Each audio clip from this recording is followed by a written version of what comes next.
Tonight at the Craic Comedy Club, live from Dublin, we have Jarlath Regan.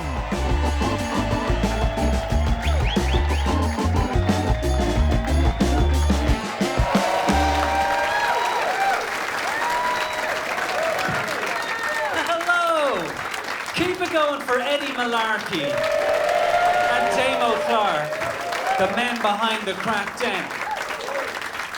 Right, well, while we're getting cheers out of people, let's have a cheer from the men in the room who are Irish men in relationships with Irish women. Okay, that's a miracle. Let's be honest, that is a total miracle when you consider the view Irish women hold of Irish men. You ask any Irish woman to think of Irish men, and their response will be, fucking waste of time. Absolute write-off, over-mammied, wouldn't know romance if it hit them in the fucking face.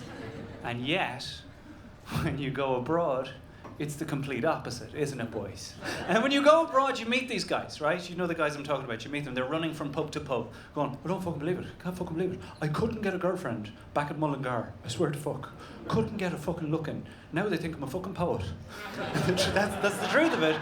You meet women in England, and they're like, oh my God, be still my beating heart. All he has to do is open his mouth, and I am weak at the knees. He is a poet. He is from Mullingar, and I'm in love with him. You've got to meet him. Now, here's the truth of it, lads. Let's be clear. It is like we are superheroes, and our powers are useless on our home planet. There's a genuine reluctance in the room to come with me on this, but admit it, lads. Most of us know 1 to 2 things about the opposite sex. We need to pool that information as quick as possible. I'll throw a few of mine at you real quick. Right. Number 1, lads. Never, ever, ever let your partner see you smelling your hand. Yeah, that's a good one. That's a good one. You're tuned in here. Like, yeah, this is good. It suggests you don't know how your hand may smell. Okay? All right. Here's a solid one. Here's a solid tip. Never, ever sneak into a room that she's in the house. Never sneak into a room that she's in, put your hand over her mouth, drag her out of the room. Don't do it. They don't like it. It's not a fun role play. They don't enjoy it, particularly if they don't know you're home yet. Or if she was born north of the border, right? Here's another solid one. If she's criticizing herself, don't join in. If she's criticizing you, get the fuck on board. Join in, absolutely. Jesus, I'm so happy to be hearing this horrible stuff about myself. You're so right. Why have I not thought of this already? Here's a solid one. Never throw anything to her. I know, it sounds counterintuitive. Never throw anything to her, even if she says, throw me the remote control. Don't do it. Get out of your chair, bring it to hers, put it down on the arm, return to your seat, because you'll only ever be accused of flinging it at her. This is all simple but good stuff, lads. This next one's going to sound crazy. Lads, if you're so tuned in, it's like a TED Talk. This guy's leaning forward like, holy shit. I did not come here to learn tonight, but I'm learning a lot. So here's a solid one. Never make a sound of any sort when attempting to pick her up. No noise. No noise is acceptable. Not even a little nothing. Can't show on the face either, lads. You gotta have a facial screensaver prepared, right? It's gotta be all quads, right? It's a Russian deadlift. All quads, up she goes, toddle, toddle, toddle, slide on the bed. Slide on the bed. The urge is to drop, is it not? The urge when you get in there is to drop and get out of pain. Don't do it. Slide on the bed. Don't look around for a high five. There's nobody there to give you a high five. Or there shouldn't be. I'm sorry for pointing at you specifically there, sir. Felt like an attack. I have a bunch of these. I actually write them out each morning on a slip of paper to remind myself of them so that I don't lose track as the day goes on. Here's the truth of it. I learned to read my wife's body language some years ago. It's quite a simple thing. It's all I've got. It's really the only piece of body language I know. And that is if she ever squints and smiles at me, at the end of a sentence, I know that sentence ceases to be true. And the opposite is now the case. You know what this looks like? It looks a bit like this. Yeah, Jar, I think you should go to the pub and watch the football for the rest of the day. Have a little day for yourself down there with the boys, and I'll stay here looking after everything by myself, because I fucking love doing that, don't I?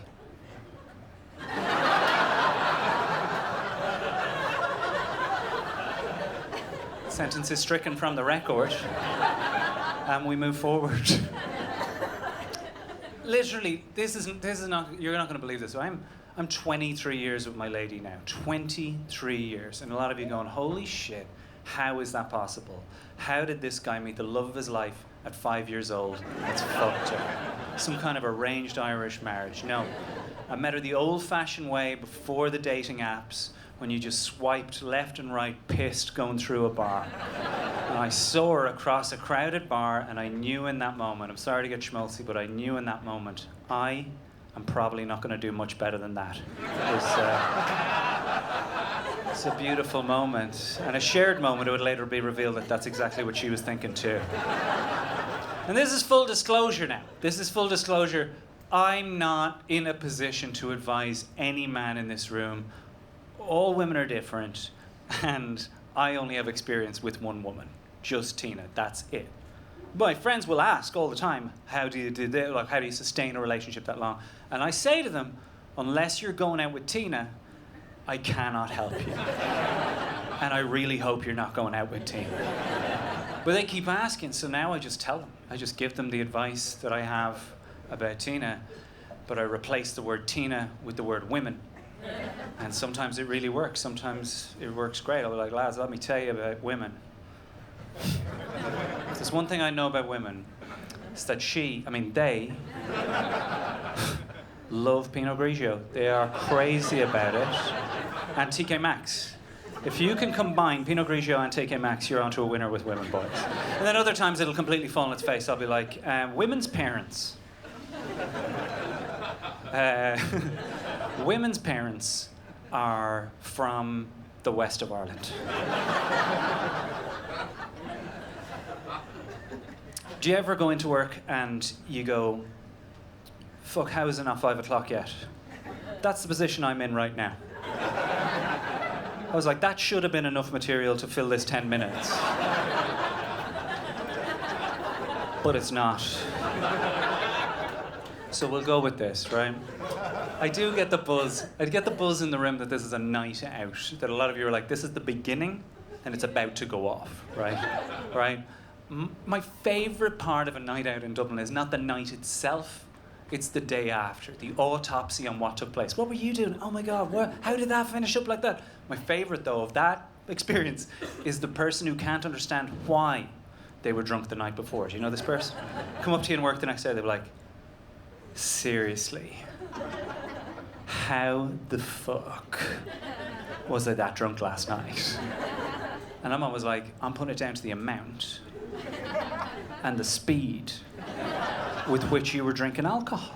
And they won't accept that. They'll be like, no. Do you know what it was? Didn't have my dinner. Like, we went to dinner together and you were blackout drunk then. Then they'll get conspiratorial, right? They'll be like, no. Do you know what I think happened? I think somebody might have put something into my drink. I'm always like, there wouldn't have been time.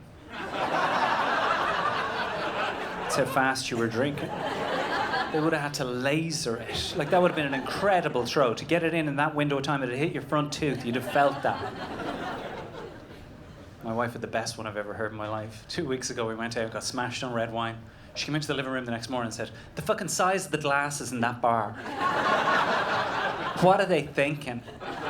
Serving wine in glasses that big. It's ridiculous. It's negligent. That's what it is. My all-time favourite, don't tell me you haven't been there, is this one. Lads, I'm telling you, it was weird. I've been drunk before. This was a weird kind of drunk because when I was in the bar, I was fine.